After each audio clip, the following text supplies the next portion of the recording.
The Supreme Court will issue the final rulings of its term today. That's where we're starting the 7 from the Washington Post. I'm Hannah Jewell. It's Tuesday, June 30th. Let's get you caught up with today's 7 stories.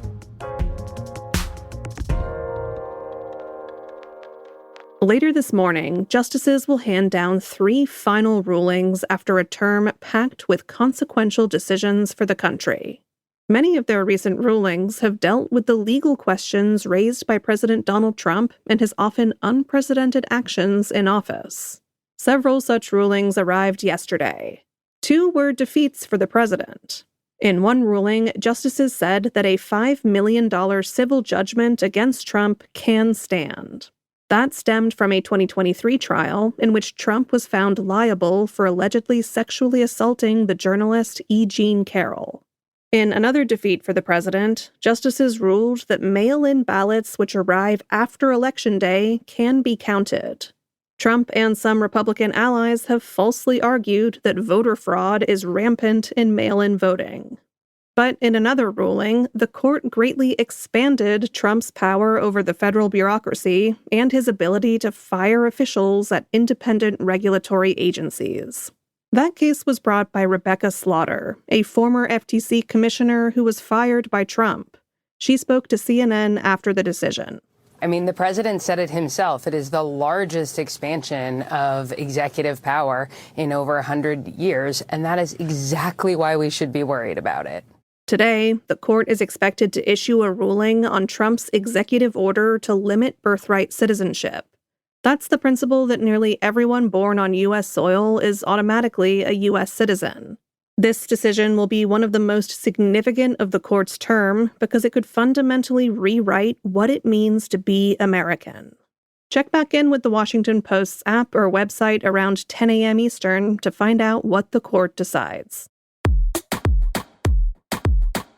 Number 2 is a Post exclusive. President Trump is using a $500 million no-bid contract to build his White House ballroom. White House officials last year secretly awarded a no-bid contract worth up to $500 million for the construction of the new East Wing ballroom. The unusual arrangement sidestepped typical contracting procedures which are designed to control costs. A document obtained by the Post shows that the White House routed the contract through the executive residence. That's an office that is exempt from rules requiring federal agencies to solicit competitive bids and disclose details to the public. It's usually responsible for routine repairs, entertainment expenses, and the purchase of furniture and art for the White House. Experts said soliciting bids would have ensured the best price for taxpayers, especially given the size of the East Wing project.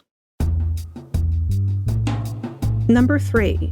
Senior U.S. and Iranian negotiators are set to travel to Qatar today. Yesterday, President Trump said that the 2 sides would meet today in Qatar at Iran's request. There is some confusion, though, about whether that will actually happen. Iranian officials have said they do not plan to meet directly with Americans this week, despite traveling to Qatar. The potential talks come at a critical time. Iran and the U.S. traded strikes this weekend, straining a ceasefire deal agreed earlier this month. We are now nearly 2 weeks into a 60-day window to negotiate a new deal, which the U.S. hopes will limit Iran's nuclear program. But the central challenge facing the U.S. team remains unchanged. Though battered by weeks of intense airstrikes, Iran has emerged from the war with new leverage in the form of its ability to shut down the Strait of Hormuz, and they have little obvious incentive to give it up.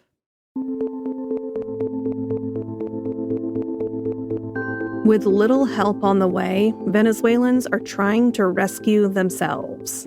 That's number 4. It's been nearly a week since 2 back-to-back earthquakes devastated parts of Venezuela, including the capital city of Caracas. Buildings were toppled, and the death toll has risen to more than 1,700 people. Thousands have been left homeless. Countries around the world said they would send help to Venezuela, including the U.S. But on the ground, people say they've received little assistance. So, lacking tools and heavy machinery, Venezuelans are digging their neighbors out from the rubble themselves, using their hands and feet. Years of mismanagement by the country's authoritarian government, made worse by U.S. sanctions, have left the country ill-equipped to respond to the disaster. As one Venezuelan told the Post, "We have only each other."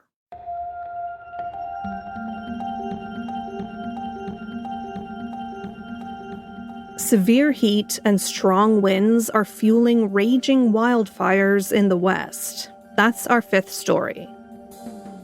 As of yesterday morning, thousands of personnel were battling 79 fires across 10 western states. Conditions are extremely dangerous. On Saturday, 3 federal firefighters in a highly trained unit were killed while battling the Knowles Fire along the Colorado-Utah border. They were Emily Barker, Nick Hutcherson, and Sydney Watson. 2 others survived when the crew was overtaken by the fire, which was fueled by powerful wind gusts. Wildfire season could be especially severe this year. In a normal June, mountain snowpacks are still melting and releasing water that curbs fire spread. But that's not the case now after a historically dry winter and unusually warm spring. Much of the western snowpack is at record lows. Mike Morgan is the director of the Colorado Division of Fire Prevention and Control. He said this in a press conference yesterday. Conditions are brutal, most extreme conditions we continue to see. We keep talking about unprecedented, and we say it every year, and I don't believe in unprecedented anymore. Every year, it's getting worse and worse and worse. Number 6. If your stress mindset is making your anxiety worse, there are ways to fix it. If you've got a stressful day ahead, this one's for you. Many of us try to avoid situations that induce stress because we see it as a negative thing. But research shows that people who are more inclined to see the positives of stress are more likely to reap its benefits. Yes, there are potential positives, like improved performance, boosted mood, and, ironically, reduced stress. If you are a bit of a stress head, though, there's good news. Experts say that anybody can change their mindset. Here's some of their advice. See if you can acknowledge stress rather than trying to deny or suppress it. Say what is stressing you out loud, and notice your responses like an elevated heart rate and sweatier palms. Then remind yourself that your body is preparing you to perform. Use the stress to help you lock in and meet your goals. For more tips, find this story in today's newsletter. And whatever you do, never tell a stressed person to simply calm down.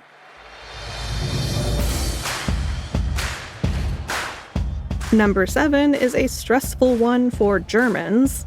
Paraguay knocked Germany out of the World Cup in a stunning twist. It was the biggest upset of the 2026 World Cup so far. Paraguay entered yesterday's match ranked 41st by FIFA, while Germany was the 10th ranked team in the world. Germany are also the 2014 World Cup champions, though they've had a pretty bad streak since then. Yesterday, that bad streak continued.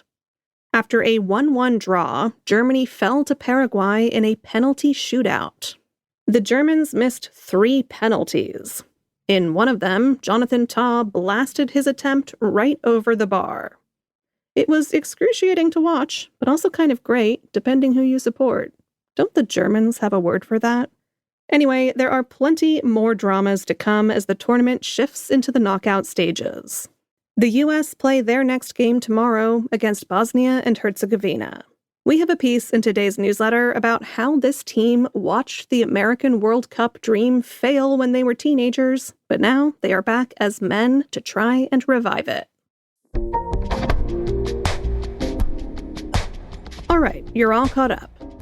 Sign up for that newsletter before you go. The 7 Morning Briefing has links to all the stories I talk about here on the podcast and a lot more we can't get to. Find the link to sign up in the description for today's episode, or just Google us. I'm Hannah Jewell. I'll meet you back here tomorrow.